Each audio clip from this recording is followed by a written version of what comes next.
Quiero contarles la historia, una pequeña historia del descubrimiento de la alta prevalencia de este gen en garífunas. La población garífuna es una población que habita las costas hondureñas, tiene una historia muy interesante, surge de la mezcla poblacional de amerindios en la isla de San Vicente y más en el siglo XVI zozobran dos barcos a orillas de la isla y los sobrevivientes que eran parte del tratado de esclavos residen en la isla, se mezclan con los indígenas. La siguiente, por favor. La siguiente, por favor. No sé si yo tengo... no, sí yo tengo. Bien. En 1492 zozobran dos barcos en San Vicente y los sobrevivientes de ese naufragio se mezclan con los amerindios y forman una nueva población llamada Caribes Isleños. Y posteriormente se les hace llamar Caribes Negros y por último garífunas, que significa comedores de yuca en el idioma iñari original. Para el siglo XVII los garífunas entran en una guerra con los británicos. Los británicos finalmente ganan la guerra. Envían a los garífunas a una isla cerca de San Vicente llamada Belizox, y ahí hay una reducción drástica de la población por las condiciones inhóspitas de la isla y posteriormente en este año 1797 son deportados a la costa hondureña, específicamente a la isla de Roatán. 3 días después de su llegada a la isla de Roatán, son transportados por un barco español hacia la costa hondureña, a la ciudad de Trujillo, y en Trujillo fundan 2 poblaciones, Cristales y Río Negro, y posteriormente se expanden hacia el oeste y hacia el este, fundando más de 50 comunidades a lo largo de la costa.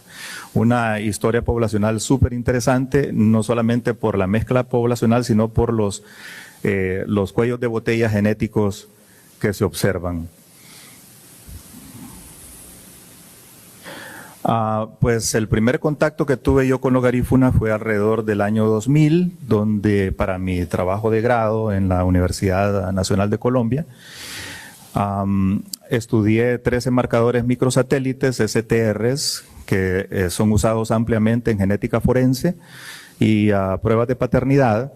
Y pues con el fin de utilizar esas pruebas se tiene que tipificar cada una de las poblaciones porque esa es la población de referencia con la que se va a comparar, por ejemplo, el padre probable del niño. Bien, publicamos el 2008 la información sobre las frecuencias alélicas y genotípicas en la población, pero la investigación generó enorme cantidad de datos, más que todo porque levantamos encuestas de sitios de nacimiento y sitios de residencia de los padres, de los sujetos que tipificamos y de los abuelos. Y con eso pudimos reconstruir todo el poblamiento de la costa a lo largo de 2 siglos. Y pues los resultados los publicamos posteriormente en este paper. Y una de las figuras de este paper fue un árbol filogenético de los garífunas con 21 otras poblaciones. En ese tiempo era el boom de los STRs, utilizábamos mucho los STRs y se tipificaron muchas poblaciones en el mundo, habían muchas publicaciones sobre microsatélites y entonces no me fue difícil pues recabar toda esta información para esa construcción de árboles filogenéticos y yo quiero que se recuerden de estas poblaciones, de estas 21 poblaciones que utilicé para comparar.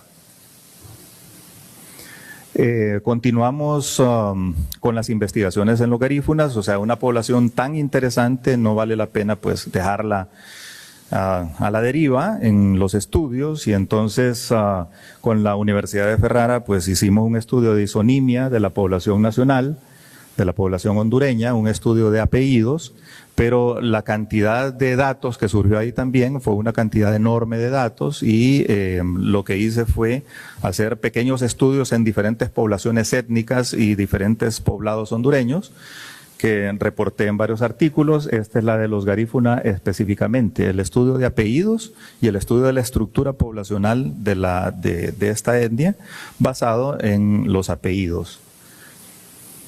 Estudiamos a los garífunas también desde el punto de vista del asma bronquial. Hicimos la encuesta ISAC, que es una encuesta validada en todo el mundo, y descubrimos una muy alta prevalencia de asma bronquial en los garífunas y más que todo relacionada con parasitosis intestinal, específicamente con ascaridiasis.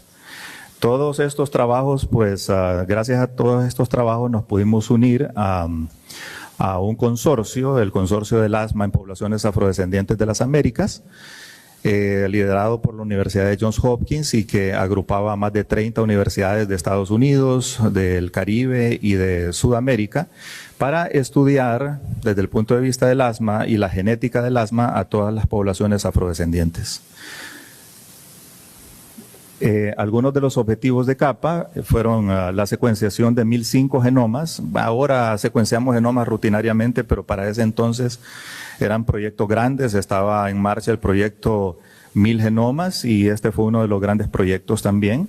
Dentro de los 1005 genomas que se secuenciarían, habían 50 garífunas de la costa de la comunidad de Bajamar, en la costa hondureña.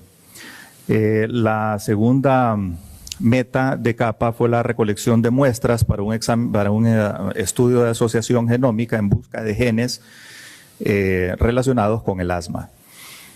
Este tipo de estudios ya había 2 o 3 estudios, pero hechos en población europea. Había un sesgo con otras poblaciones minoritarias y ese era uno de los objetivos del estudio. Y en asociación con Illumina, pues el desarrollo del chip donde se harían esos estudios de GWAS, que se llamaría African Power Chip, y posteriormente desarrollamos también otro chip, el Mega Chip, que era pues más extenso, comprendía otras poblaciones, no solamente la población africana. También la realización de estudios ómicos de asma bronquial y estudios de genética de poblaciones de la diáspora africana. Nuestro brazo aquí en Honduras se llamaba ONDAS, Honduras Asma, y pues nuestro trabajo era la recolección de más de 1000 muestras a lo largo de 12 comunidades de la costa hondureña. Lo que hacíamos era viajar a cada una de las comunidades con brigadas médicas, brigadas odontológicas, levantábamos encuestas y tomábamos una muestra de pacientes asmáticos y de controles sanos. ¿Cuáles fueron los logros del consorcio, los logros de CAPA? Bueno, publicamos alrededor de 12 papers en revistas Q1. Solamente les voy a mostrar 3 que son los más referenciados y los de más alto impacto. Este fue el flagship paper, el paper insignia, que fue un paper de genética de poblaciones, en donde describíamos la dinámica del poblamiento africano en las Américas y también las mezclas poblacionales triétnicas.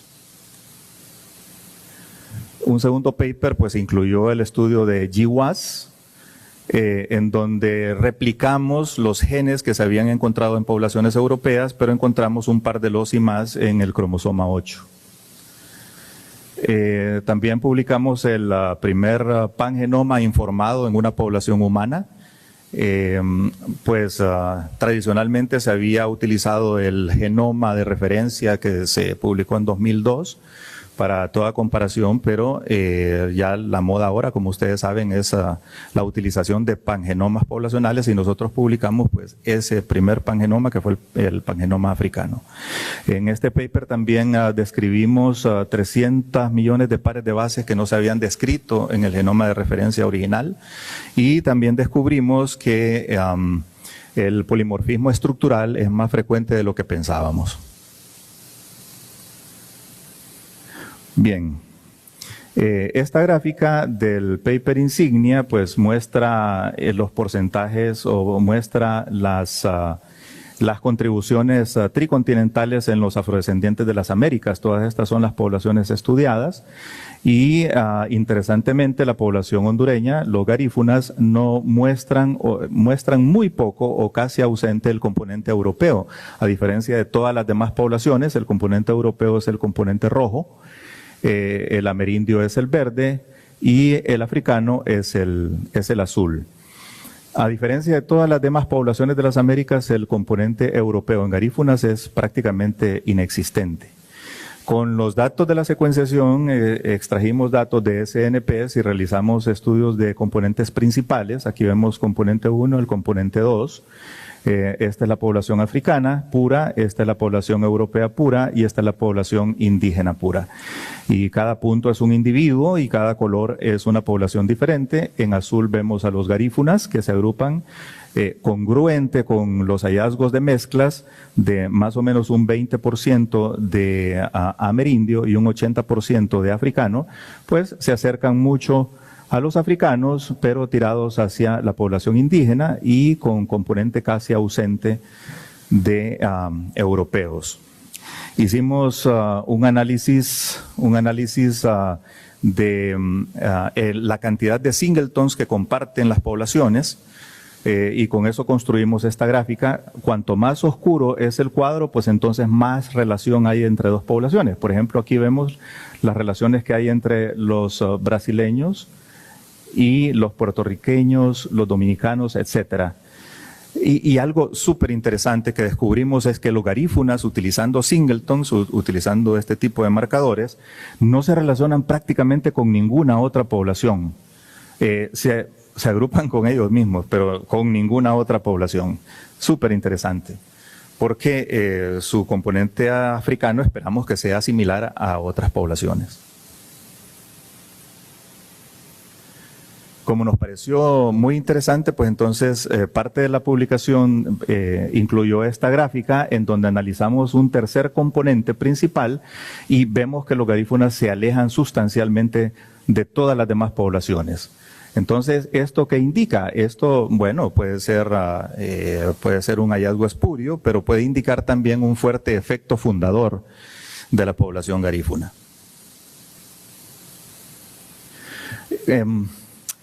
Bueno, como para ver si estos hallazgos en capas se replicaban con otro tipo de marcadores, por ejemplo, mis marcadores microsatélites, los que había utilizado en el 2002, por suerte conservé esa base de datos y hace unos años pues realicé también un estudio de componentes principales, pero con microsatélites, y lo que encontré también fue interesante. Cada una de estos puntos es una población. Los amarillos son población amerindia, los verdes son población latina y los azules son población europea. Los cafés y estos oscuros son africanos y afrodescendientes de las Américas. En el primer componente principal, que incluye el 23.9% de la variación genética, los garífunas agrupan perfectamente bien con población afrodescendiente de las Américas. Pero cuando vemos un segundo componente, que involucra 9.8% de la variación, vemos que los garífunas se alejan sustancialmente de las demás poblaciones. Y en un tercer componente, también se alejan de las demás poblaciones. Entonces, no solamente con SNP, sino que con otros marcadores, hay otros artículos donde se demuestra con el genoma mitocondrial que también los garífunas tienen una reducción de la variabilidad, que es uno de los puntos de un cuello de botella o un efecto fundador. Pues informé estos hallazgos en un libro que publiqué para mis estudiantes de medicina. Fue un tiraje nada más para los estudiantes. Vamos a ver, en este capítulo del libro del Instituto Smithsoniano también informé una parte de esos hallazgos, y yo creo que donde mejor informamos todos los hallazgos en los garífunas y otras etnias hondureñas fue en este artículo que publicamos el año pasado con el doctor Norberto Baldi de la Universidad de Costa Rica. Con Norberto ganamos un grant de National Geographic para delimitar, para estudiar los límites de los pueblos de habla chibcha. Y Honduras es sumamente interesante en ese sentido porque Honduras fue confluencia de los pueblos mesoamericanos que habitan el occidente de Honduras y los pueblos sudamericanos que habitan la parte oriental de Honduras. Esa confluencia hace que Honduras sea un país sumamente interesante para el estudio de estas etnias desde el punto de vista genético y antropológico. Los garífunas entonces tienen características muy especiales. La mezcla triétnica con predominio africano, 18% indoamericano y 80% africano.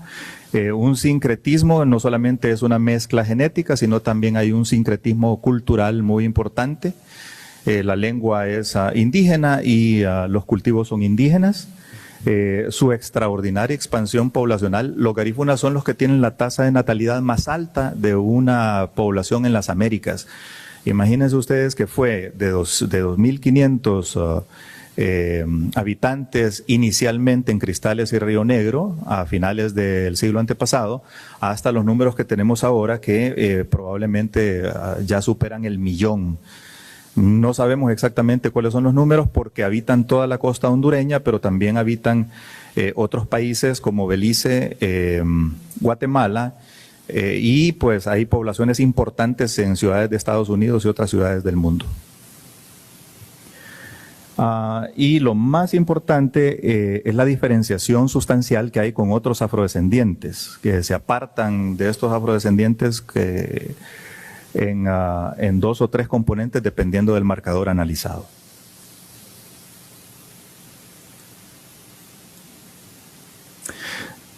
Las consecuencias del efecto fundador.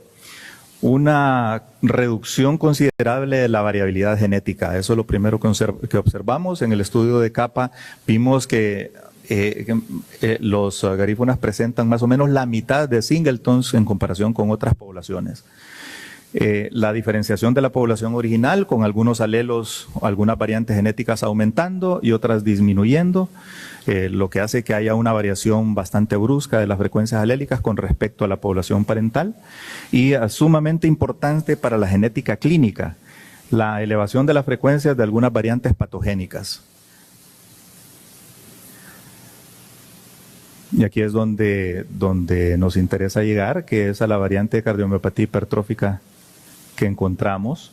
En 2017 pues se inició este estudio, el estudio PAGE, utilizando 63.131 variantes de relevancia clínica, tipificadas en 698 individuos de 99 poblaciones no europeas. Esta iniciativa fue de los hospitales Mount Sinai en Nueva York.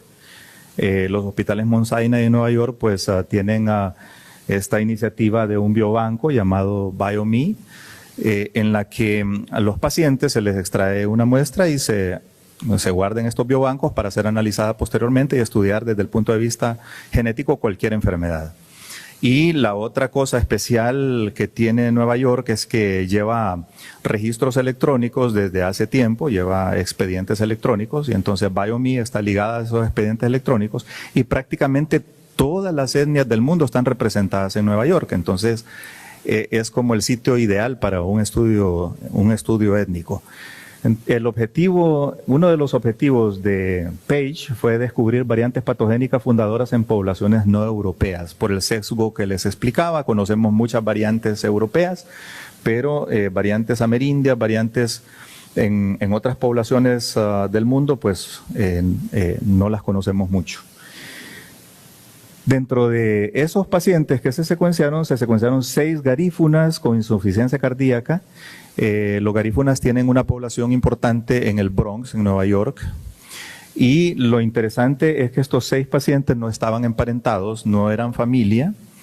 Y sin embargo, en todos se encontró la misma variante genética.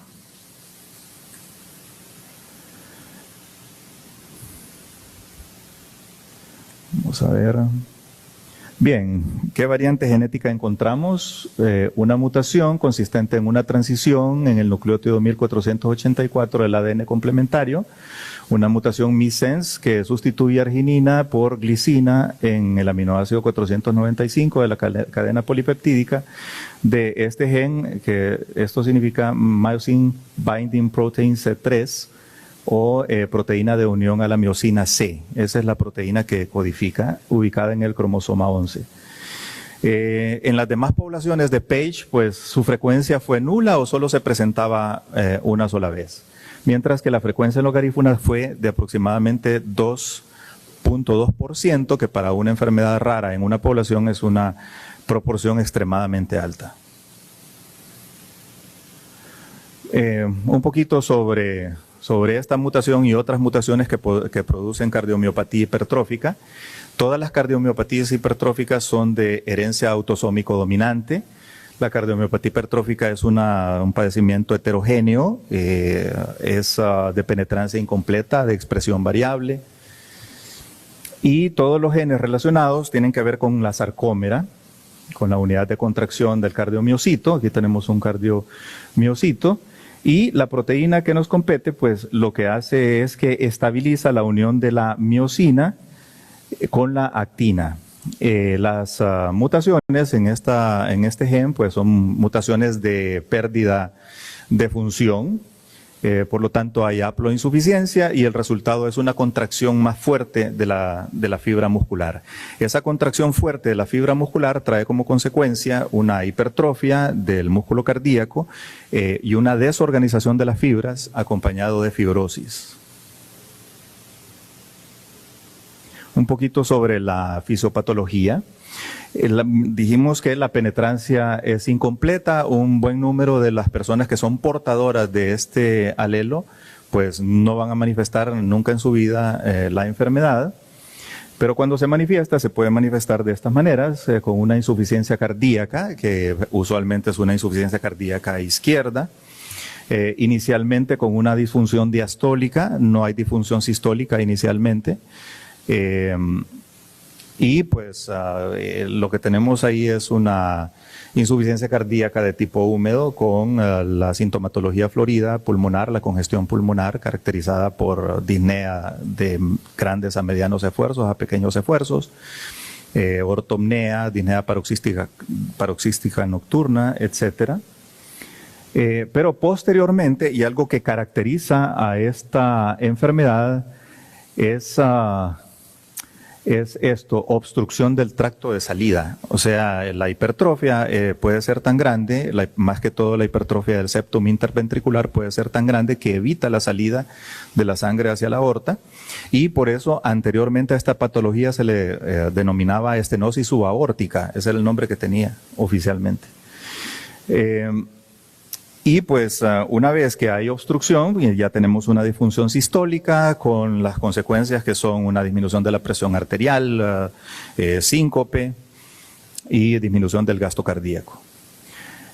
Una segunda forma de manifestarse es mediante arritmias. La desorganización de las fibras de conducción cardíacas, pues entonces traen como consecuencia diferentes tipos de arritmias, producto de focos ectópicos y circuitos de reentrada. Dentro de esas arritmias tenemos taquicardias ventriculares, puede ser taquicardia maligna como torsades de Points, y puede devenir en una fibrilación ventricular. Y esto es importante porque el paciente puede debutar con una fibrilación ventricular, nunca haber presentado un síntoma, no saber que es portador del gen y de pronto pues tiene una muerte súbita por fibrilación ventricular. Y esta es la principal causa de muerte en atletas. Los atletas que mueren en el campo de fútbol, por ejemplo, o haciendo su deporte, la mayor parte tienen esta patología. Claro, hay otras patologías, por ejemplo, canalopatías, pero esta es la principal. También se puede manifestar por isquemia. El origen de la isquemia en este caso pues es por una obstrucción de la microcirculación coronaria. No son los grandes vasos los obstruidos, es la microcirculación, pero evidentemente cuando hay obstrucción del tracto de salida pues también la hipotensión en la aorta también ocasiona un problema de de hipoperfusión de las coronarias.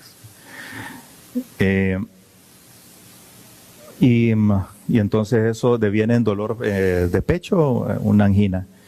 Y por último, tenemos una insuficiencia mitral que es funcional, o sea, las válvulas están bien, solamente que la gran hipertrofia del septum interventricular, pues entonces obstruye el funcionamiento adecuado, el cierre adecuado de las válvulas mitrales y podemos auscultar un soplo sistólico. Quedaba la duda entonces. La gran prevalencia de este alelo, de esta variante patogénica, en garífunas de Nueva York se debe a un efecto fundador en Nueva York o en Honduras. Entonces tomamos todas las muestras que utilizamos para el estudio de GWAS del asma y pues las tipificamos para la mutación y lo que descubrimos es bastante interesante. En la comunidad de Bajamar un 4.7% de prevalencia, que es un número extremadamente alto para una enfermedad rara. Porque sabemos que pues, las enfermedades raras, estos alelos de enfermedades raras, pues tienen una selección natural en contra, una selección natural negativa, y se encuentran en sumamente baja frecuencia. Pero este alelo fundador, en 4.7% de la población, es una urgencia de salud pública. En otras comunidades, en la Alfonso Lacayo, es una población garífuna que se encuentra en San Pedro Sula, encontramos 4.6, en Sambo Creek 1.2, en Corozal 1.4, en Travesía 1.5 y solamente en la comunidad de Tornabé pues no encontramos el alelo. Los hallazgos de Page, hubo varios hallazgos, pero el más importante fue este de los garífunas. Mandamos el paper para publicación a Science. Nos pidieron cambios mayores, se hicieron los cambios que nos solicitaron, pero en eso pues se vino la pandemia y no pudimos continuar con el trabajo y nunca se publicó, el artículo nunca salió a la luz, nos dedicamos al virus, nos dedicamos a estudiar el virus, cada quien por su lado, no volvimos a reunirnos y la cuestión es que el asunto quedó así, o sea, sin publicar y sin ser informado. Pero claro, obviamente no podíamos cruzarnos de brazos y decir, bueno, hasta aquí nomás llegó la cosa. Teníamos que hacer algo con condiciones. Entonces lo que estamos haciendo ahora es que con una fundación llamada Guaire, es una fundación dirigida por un alumno de medicina, garífuna, estamos yendo a las comunidades a socializar todos los hallazgos, especialmente el hallazgo de la cardiomiopatía hipertrófica, porque resulta que los garífunas son físicamente muy activos y gran parte del equipo de fútbol nacional y de jugadores de fútbol pues son garífunas y es importante para ellos saber si son portadores de este gen, pero no solamente para ellos, sino que para la población en general, dadas las altas tasas de prevalencia. En el futuro, otra cosa que tenemos programada es hacer un laboratorio.